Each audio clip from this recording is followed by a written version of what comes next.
Special thanks to Skillshare for sponsoring this video. Aikegi is a Japanese term that basically means to find your path in life, to find your purpose. So today we're going to do a fun deep dive into 10 things that you can start right now on your minimalist journey and finding and discovering our Aikegi, our purpose in life. And correct me if I'm saying that wrong, but it's very difficult to get there if we surround ourselves with things that don't matter and things that are useless. And so finding a good balance, quality over quantity, is where a lot of friction happened in my life. And that's because I grew up very frugal. We had to be. We didn't have any extra income when I was growing up. And so if you got something, you kept it, whether you liked it or not. You might need it in the future. What I did do for many years is I bought a lot of things that were just junk. And while living in the ideology of scarcity, I found that I just had so many extra things that I didn't really need, didn't want, but I was afraid to get rid of them. So while I kept a lot of the life lessons, I do embrace quality now. One of those rules that a lot of people talk about is the 1 in and 1 out rule. And while I do think that is a very helpful rule once you have decluttered, the problem with the 1 in 1 out rule is that it only works once you've decluttered. If you already have a wardrobe full of clothes that you're not using, bringing one in and letting one go, you're never gonna see the results. So while I still support that rule, if you are in a decluttering process and really trying to get rid of stuff, then what I would do is at least 1 in and 2 out, 1 in and 3 out, because then you're going to see the results without having to spend a whole lot of time decluttering in one go. So on your road of decluttering, I want you to remember that you cannot just declutter everything in one day, that this needs to be a lifestyle change. And recently I was reading The Art of the Swedish Death Clean, which I'm going to do a whole video about that because I really enjoyed the book. Though I'm 35 and hopefully nowhere near the end of my road yet, I did discover that there's so many times in my life that I would declutter a ton in one day and then think that I'm done and I don't have to do any more decluttering for a long time. But something that she mentions in that book is that if we make decluttering a part of our lives, when we do meet the inevitable, we are not full of all of these things that we've held on to that we didn't really need. That the end of the road is going to be so much easier for us to come to and for our family if we don't meet our family with all of these excess belongings. As most of us know, as we are living just throughout our day, especially if we live with other people, that things get left out, not put away when they're supposed to. And what has helped our family the most is making sure that we have clear areas where we know our things should go. So one example I like to bring up is my scissors. My scissors always go under the sink in a little bin that holds a lot of our junk drawer items.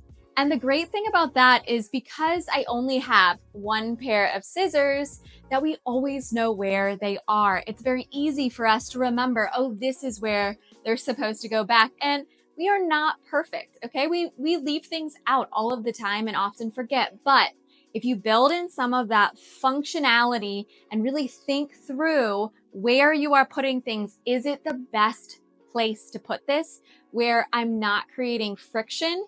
That thought process is difficult, but it's definitely possible. If somebody like me who has a very hard time organizing spaces can figure it out, it really just takes practice and it takes making mistakes and then retrying things. So while my daughter and my husband have both gone back to school, I found that I have this free time to really chase after my Aikegi, my path in life. And something that I began to rediscover in myself is my desire to draw. And recently I've tried a class on Skillshare with a teacher called Mini Choi. She has a very broken down beginners class for people who want to learn to draw better.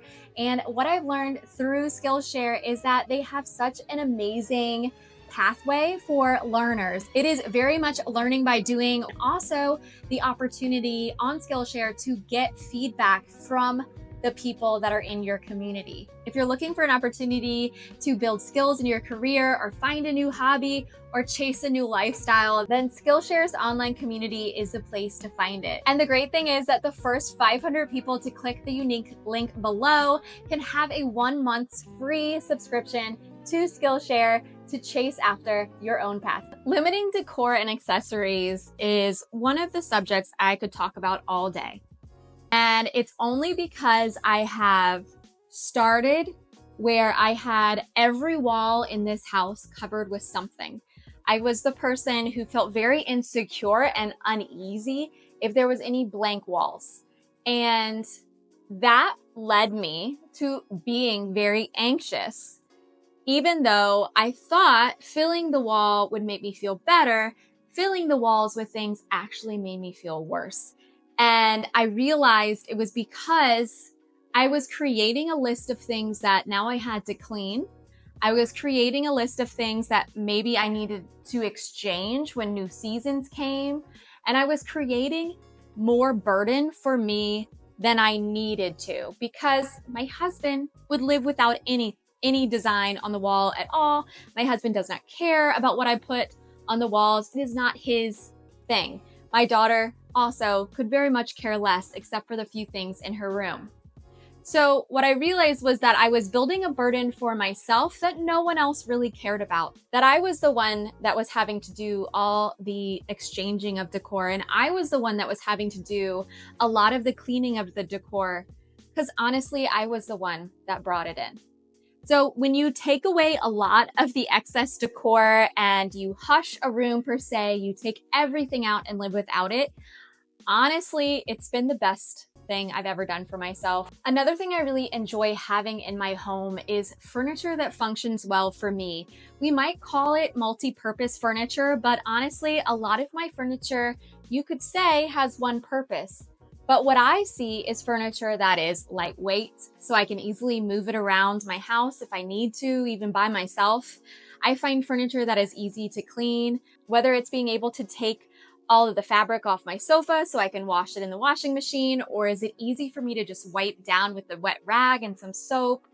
Finding things like pieces of furniture that are functional in a sense that you feel like you can take care of them yourself without too much stress. These are things that I never thought before were so important, but they do add to the function of your home. If you're gaining some value from this video, I would love if you join the community here by subscribing. My name is Becky Truda, and this is Minimal Ease.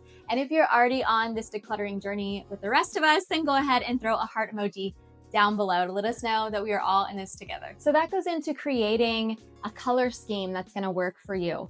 So I know not all of us are cream and natural color kind of people. I am at heart a gardener, or want to be gardener, and I try to bring in the outdoors. So I like colors like the creams, like the greens, like the browns, because they remind me of being outside, which is a place that I often find solace. So you need to find those color patterns that are going to work for you. But what I've really noticed by simplifying the amount of colors I bring into my home and having a scheme of colors that go together is that when I come into my home, it automatically feels more peaceful and cohesive. But also, I'm not worried about changing things out all the time or painting the walls all the time.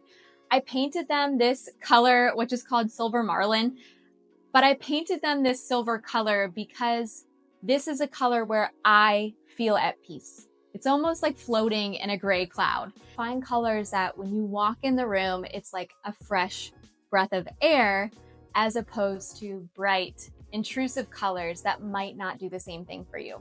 This one is definitely the best one.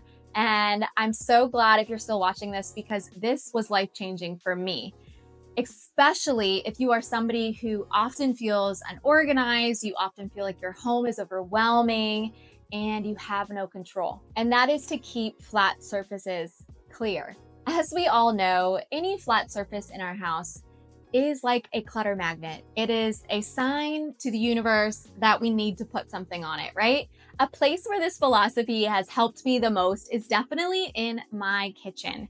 And as somebody who doesn't mind cooking, but I'm not going to go out of my way to cook, I have found that when I go into the kitchen and it's covered with things like decor or just the knives are out, things like that, I automatically do a 180 and go out of the room and I will just go out to eat. I don't want to spend the time and energy having to clean up all that space before I even get started cooking. And so if you are somebody who either loves cooking or you don't, you're like me, having the clear space already ready for you is a signal to your brain that this is not going to be as hard as we think it is, right? That cleaning up that space is not going to be so difficult because it's already starting at a place where it's like a zero, it's cleared. Something I suggest everyone do for your own mental health is to take a complete break from any social media. So taking all the Facebook, Instagram, TikTok apps off of your phone and taking a complete break. I did this several years ago and I still remember it to this day as being some of the best months of my life. I didn't have a constant bombardment of what other people are doing and having. It still helps me to this day to be more mindful of the amount of time that I'm spending on social media and how that does affect my mental health every single day when I'm on it too often. Unsubscribing from those emails that are bombarding you with all of the sales that you might be missing so you don't get FOMO, and unfollowing those people that aren't driving you to be your best self. As we're really discovering what level of minimalism we want in our lives and how simple we really need our house to be, I want you to prioritize functionality in everything that you do, in everything in your home and on your schedules, because that's how you're going to be able to find your path in life. That's how you're going to be able to really have an opening to rediscover parts of yourself that maybe you knew before or you've never known. But really being able to know, are the things in my house priority and do I really need them, or are they not fitting in this space that I have now? Thanking them and then letting them go. What I've found is that being more intentional about the things that I bring into my home, the things that I keep, and the things that I let go have helped me to bring in that level of functionality and intentionality into my entire life. And so being able to simplify my schedule, being able to simplify the things that we have to do every day, like going to all of the classes that my daughter wants to be a part of and joining all of the groups. We really assess, is this something that is going to add to our everyday life, add to our experience of life, or is it something that's taking away the time that we could have our game nights in the evenings, taking away the time for us to just be able to sit and be calm and be bored and discover new parts of ourselves. I know I was talking to one of you guys recently about the greatness of the word boredom, and I found that with me, whenever I would tell my mom I was bored, she'd tell me to go outside. And when I went outside, I would find something to do. It's an amazing part of our brain that often when we find ourselves being in boredom, sitting in calmness, that we rediscover or we discover new things about ourselves. If you've enjoyed this video and you have followed along here, then make sure you tap on one of these videos right here and follow along for more information and guidance on minimalism and living a simple life.